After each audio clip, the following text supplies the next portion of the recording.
আগের দিন তো তোমরা অন্নপ্রাশন বাড়ির ব্লগটা নিশ্চয়ই দেখেছো, তো আজ শেয়ার করি মেনুতে কি কি ছিল। প্রথমেই পাতে পড়ে গেল গরম গরম ডিমের টেবিল, আর এই ডিমের টেবিলটায় চিকেন কিমাও দেওয়া ছিল, দারুণ খেতে হয়েছিল। তারপরে দিয়ে গেল স্যালাড।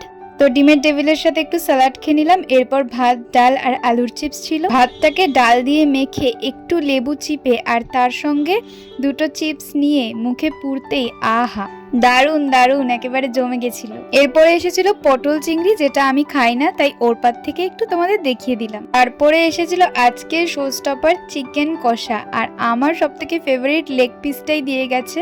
মাংসটা তো একদম নরম তুলতুলে ছিল, আর লাল লাল ঝাল ঝাল ঝোল, তার সঙ্গে সাদা ভাত একটু মেখে শসা দিয়ে টপ করে মুখে পুরে নিলাম। উফ, সে অসাধারণ স্বাদ। এরপর চাটনি আর পাঁপড়ের কম্বোটা তো মিস করাই যাবে না। অনেকে খায় না, তবে আমি এটা খেতে বড্ড ভালোবাসি।